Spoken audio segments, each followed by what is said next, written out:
cambiamos de asunto. Nos acompaña Javier Maestre, abogado, especialista en delitos de la red. Y tenemos ya, están viendo ustedes en directo a la diputada Carla Antonelli, a la que ya saludamos. Buenos días, Carla Antonelli. Hola, buenos días, ¿qué tal? Vamos a hablar de delitos en la red y lo primero que vamos a hacer va a ser escuchar a Cristina Cifuentes con la medida que propone para intentar combatir este tipo de delitos. Las acciones tipificadas como infracciones administrativas pueden ser las muy graves, sancionadas hasta con 45.000 euros, y además informarles de que la Comunidad de Madrid se va a personar como acusación particular en los tribunales en aquellos casos en los que se aprecie que los hechos trascienden el ámbito administrativo y resulte o pueda resultar de aplicación el ámbito penal. Bueno, pues desde que existen las redes sociales o desde que las usamos con profusión, es cierto que cada vez más, en muchas ocasiones, desde el anonimato se vierten todo tipo de improperios en esas redes. Vean ejemplos. Las redes sociales se han puesto de moda entre los políticos. Muchos ya han comprobado cómo hacer política en Twitter les ha supuesto ser víctimas de graves amenazas de muerte. Cristina Cifuentes recibía decenas de mensajes por parte de este usuario, Víctor Carvajales. Ladrona, corrupta, qué ganas de darte un tiro tengo. Ahora denúnciame, perra. Ojalá y te reventases con una bomba. Denúnciame por desearte la muerte. Tras denunciar estas amenazas, la sentencia de este caso fue pionera. En 2014, y por primera vez, se condenaba a alguien por propinar graves amenazas en las redes sociales. Pero no es la única que ha sido víctima de insultos y acoso a través de la red. Tania Sánchez, cuando era diputada de Izquierda Unida, recibía varios mensajes de acoso e insultos que el propio partido denunciaba públicamente, pidiendo protección al ministro del Interior. Antonio Miguel Carmona, concejal socialista del Ayuntamiento de Madrid, llegó a necesitar la protección de guardaespaldas tras recibir mensajes como este por defender la acogida de refugiados. Mete a los refugiados en tu casa y que violen a tus hijas. A Carla Antonelli, diputada socialista de la Asamblea de Madrid, la defensa del colectivo LGTB le ha costado recibir continuas amenazas de muerte. El patrón ya dio la orden para desprenderte la vida. Amenazas que la red social no consideró preocupantes. Varios miembros de Ciudadanos también han recibido amenazas acompañadas de fotografías de armas.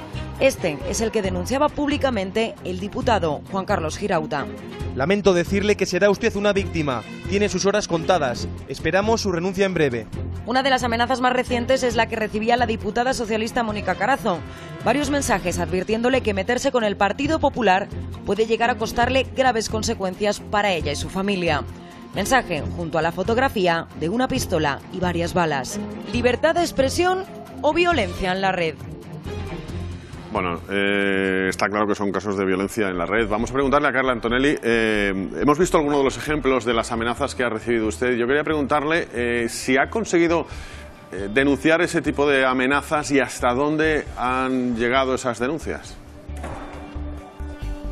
Sí, bueno, os voy a contar cómo ha ido todo el caso y hasta el día de hoy, que hemos pedido una comparecencia de Twitter, pero antes que nada decir que bienvenidas sean todas las iniciativas, que esto también es una iniciativa del Grupo Parlamentario Socialista, que la ha registrado antes, pero bueno, bienvenido sea, porque a río revuelto ganancia de pescadores, ganamos todos y estamos abiertos a cuantas enmiendas o cuantos puntos pueda creer el Partido Popular que se le pueden añadir a nuestra proposición, ¿no?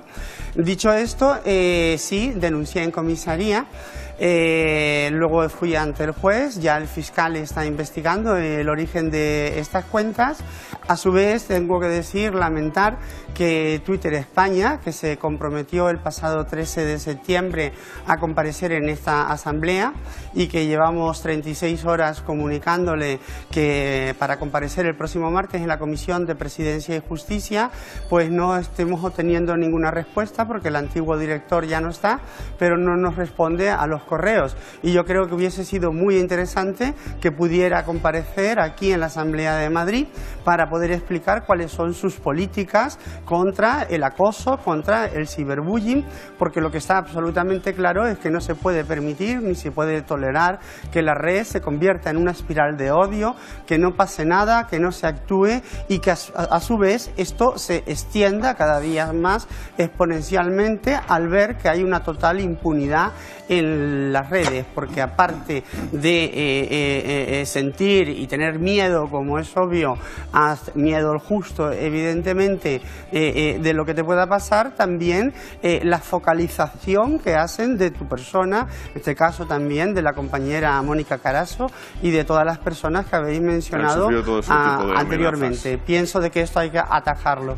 Sin duda alguna, hablaba de la ley, vamos a preguntarle a nuestro abogado Javier Maestre, ¿la ley está bien hecha, mal hecha, tiene lagunas, se puede llegar a frenar todas estas amenazas o no? Bueno, la ley la verdad es que está siendo muy criticada, tanto asociaciones y juristas como organizaciones que integran a periodistas y juristas, como la Plataforma de Defensa de la Libertad de la Información, la ha criticado porque incide sobre la libertad de información al margen de las previsiones de una ley orgánica y contiene previsiones que la gente entiende que es una norma incluso perversa. Ha sido calificada, por ejemplo, por David Bravo, uno de los abogados que más ha estudiado estos asuntos, ¿no? Bueno, ¿qué necesitamos entonces de una ley para frenar esto? ¿Necesitamos más penas? ¿Necesitamos una tipificación diferente de qué es un insulto o no? ¿Por dónde tendrían que ir? Hombre, hoy día la regulación de este tipo de ilícitos tiene, digamos, dos niveles. Para las conductas graves está previsto el Código Penal y para las conductas leves el Código Civil. Lo que supone esta ley es un intento de administrativizar un conflicto, los conflictos entre fundamentalmente el derecho al honor y la libertad de información, cuando la administración pública no debe ser el foro en el cual se diriman estos conflictos, sino que tendría que ser en sede judicial. Bien en el ámbito penal los casos más graves, bien en el ámbito civil los casos más leves. ¿A qué se enfrenta hoy por hoy alguien que amenace a Carla Antonelli como ella ha sido amenazada? Las penas actualmente en el Código Penal por amenazas, en los casos graves creo que pueden llegar incluso hasta 5 años de cárcel. Con lo cual entiendo que en casos graves, desde luego, y aparte la propia señora Cifuentes ha reconocido que la ley es para aplicarla en casos en los cuales no es delictivo. Bueno, pues para los casos en los cuales no es delictivo está previsto la Ley Orgánica de Defensa del Honor, Intimidad y Propia Imagen, que entendemos que es un cauce suficiente para otorgar protección a la Bueno, víctima. pues tenemos unas penas, lo que no sé si tenemos la identificación de los culpables de forma fácil, y por eso hablaba Carla Antonelli de la dirección de Twitter de España. Carla. Sí, vamos a ver, todo lo que se está comentando es opinable. Tenemos que delimitar lo que es la libertad de expresión y cuando se atenta al derecho del honor, la intimidación. Y luego también es verdad que hay un código penal que se aprobó la reforma el año pasado, donde se hablaba de estos delitos, pero no es menos verdad que cuando presentamos denuncias en el juzgado de Plaza Castilla por insultos o vejaciones, como también presenté otra denuncia en noviembre del año pasado, luego llegan allí y se habla que, por ejemplo, llamarme Travelo entra dentro del ejercicio de la libertad de expresión. Por lo tanto, desde las autonomías yo creo que es absolutamente lícito, además es absolutamente legal, que también trabajemos esto desde las sanciones administrativas. Esta férrea oposición a estas situaciones también nos ha sucedido con la Ley Integral de Transexualidad y la de la LGTBI-fobia. Pero como decía nuestro portavoz Ángel Gabilondo, donde hay que trabajar sobre todo es en la prevención, en la pedagogía, para que estas cosas no sigan sucediendo. Pero mientras y tanto sucedan, también tenemos que atacarlo desde todos los lados, delimitando evidentemente lo que es un derecho consagrado como es la libertad de expresión. Pero la libertad de expresión no puede significar en ningún momento una amplia veda para que nos insulten, para que nos inciten al odio. Es que esto es intolerable y hay que pararlo de alguna manera. María Claver, ¿querías decir algo? No, yo estoy muy de acuerdo con lo que acabo de escuchar, ¿no? Yo creo que decir cosas como que ojalá ETA hiciera estallar 100 kilos de explosivos en el Palacio de la Zarzuela, por ejemplo, o que se diga que se tiene que exterminar uno por uno a todos los sindicalistas de comisiones obreras y UGT, esto no tiene nada que ver con la libertad de prensa, no vayamos a equivocar el debate. Estos son claramente delitos. Es decir, y yo creo que a mí me parece que es una ley que al final lo que hace es blindar la dignidad de las personas, y a mí eso me parece que es absolutamente necesario, porque estos disparates los estamos viendo día sí y día también en las redes sociales y están siendo objeto de todos los programas de televisión, por ejemplo, cuando el tema de los antitaurinos, en fin, y con tantos y tantos temas que se han convertido en protagonistas a estos delincuentes, porque son unos delincuentes, ¿eh? Sí, pero tú mismo has comentado que son casos de delitos. Si son casos de delitos, están tipificados en el Código Penal. Entonces, aquí lo que sí que parece es que la justicia, y eso es un mal endémico desde hace ya muchos años, no tiene los medios suficientes como para quizás hacer frente a todos los ilícitos que se cometen. Entonces, es una cuestión de medios. Bueno, pues si no se tienen es una medios, a mí me cuestión parece de bien crear, aquellas crear veces una que... nueva categoría de infracciones administrativas. Entendemos medios, o sea, que la que policía la tenga más normativa medios. actual protege adecuadamente. La cuestión es lo que sí lo que es se verdad tienen es que que hace falta tomar más medios. Bueno, muy Sí, bien, pero a mí estoy de todas las acuerdo. acciones, y lo digo completamente en serio, que vayan en la dirección de intentar de alguna manera acabar con estas constantes agresiones que sufre tantísima gente, lo que acabamos de escuchar ahora, es que tener que aguantar que te estén insultando permanentemente, a mí me parece que va en la buena dirección. En la buena ley se ha dirección, quedado ¿no? desfasada en el momento en que las redes sociales han llegado a que cualquiera, independientemente de su... Es en que este lo caso, que era un gran catadura instrumento moral, que pueda eran las opinar. redes sociales, ¿no? Oye, esta revolución tecnológica que estamos viviendo nos ha aportado muchísimas cosas buenas, y lo que era un instrumento de intercambio de información se ha convertido en un instrumento exclusivamente para delinquir. Bueno, a ver, Exclusivamente no, pero es cierto que tiene una parte exclusivamente, pero negativa muchas veces. que hay que controlar. Vamos con Carla Antonelli, que quería opinar, y después Ana Pardo. Vale. Bueno, y yo creo que yo ahí no estoy de acuerdo, no es un instrumento absolutamente para delinquir, los parabienes de las redes sociales todo el mundo lo conocemos, pero también es verdad que ha empezado a enquistarse una situación que es insultos, vejaciones, amenazas, incitación a los delitos de odio. No quiero recordar hashtag como de muerte a los homosexuales, donde han estado bastante tiempo, y con eso es con lo que hay que acabar. Luego las redes nos han proporcionado cosas muy interesantes y nos las seguirán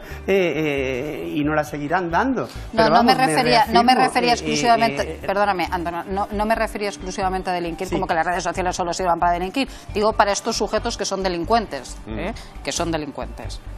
Ah, no, bueno, Y que han hecho de las redes su instrumento de trabajo. Claro, como el señor de Tarrasa, que van, que lo detienen y al día siguiente está sacando un vídeo con una pistola y cómo matar al palomo, ¿no? O sea, es que eso no puede ser libertad de expresión nunca en la vida. Ni tampoco si tenemos las leyes, si tenemos un código penal, luego lo que no puede venir es a interpretación de los jueces. Porque si dice claramente que incitar al odio hacia un colectivo es un delito y está penado con hasta 2 años y más de cárcel y multa, que luego digan que es libertad de expresión. Entonces tenemos que sentar para poner todas las palabras. Es que ya no se sabe qué hacer. Pero desde aquí digo que indudablemente la ley que hemos registrado, el Grupo Parlamentario Socialista, o sea, tiene mejoras innumerables, porque el Partido Popular la registró luego, solamente hay que verla, se ha copiado y pegado muchas cosas. Yo creo que la que va a salir indudablemente es la que hemos registrado nosotros, porque está mucho más mejorada y porque además tenemos todos los antecedentes de las leyes anteriores. Esa ley va a poder resolver en el caso, no sé si conoce el caso de este proyecto de ley registrado por el PSOE, ¿puede resolver? No, en modo alguno. Estamos hablando de que la ley se pretende aplicar a delincuentes y demás. No tiene mucho sentido que a un delincuente se le amenace con multas. O sea, está claro que una persona que sea un delincuente le va a dar igual las multas. O sea, entendemos que esta ley lo que pretende es... Recordemos que en el País Vasco con la parecido, Cale Borroca se acabó no cuando se empezó a responsabilizar y a hacer responsabilidades económicas a las familias. Pero la al final. argumentación que se ha expuesto no por la diputada creo que es totalmente incorrecta. Lo que no se puede decir es, como los jueces no nos dan la razón ni en el ámbito civil ni en el ámbito penal, entonces creo una ley administrativa donde tipifico lo que los jueces no me han dado. Que es lo que se ha intentado, por ejemplo, en materia de propiedad intelectual por la creación de la ley SINDE y ese tipo de iniciativas. Ese argumento no puede ser así. No, o sea, yo no. Las normas no tienen que estar para suplir el criterio, para cambiar el criterio. Vamos con Carla Antonelli. No, perdón, yo no he dicho literalmente eso. Yo he dicho que eso está sucediendo y que por lo tanto hay que compaginar todo tipo de iniciativas y cuantas más sean mejor. Que los jueces evidentemente tienen que acatar y literalmente y no interpretar, pero que aparte de eso en las comunidades autónomas, dentro de las competencias que tenemos, también podemos registrar y llevar a cabo estas iniciativas. Que no es la primera, que ya Cataluña hizo una ley contra la LGTBI-fobia, que ya Extremadura hizo otra, Andalucía otra, ahora Madrid y ahora cometemos además todos los delitos de odio en general. No es una cuestión de suplir a los jueces, es una cuestión de complementar en todo caso. Lo otro era un detalle que estaba diciendo para ver también cómo luego llegamos a la hora de la verdad y tampoco se cumple, ¿no? Sí, pero lo que comentaba en materia de competencias, precisamente la propia abogacía de la Comunidad de Madrid ha destacado la eventual inconstitucionalidad de esta ley por violentar precisamente la atribución de competencia y sobre todo por no tramitarse mediante una ley orgánica al afectar a derechos fundamentales como es la libertad de expresión y de información. Y eso lo ha dicho la propia abogacía de la Comunidad, con lo cual hay muchas dudas sobre la legalidad y la constitucionalidad de esta ley. Carla. Bueno, sobre las cuestiones de recursos de inconstitucionalidad, pues bueno, te está hablando una persona que ya está acostumbrada a ellos, ¿no?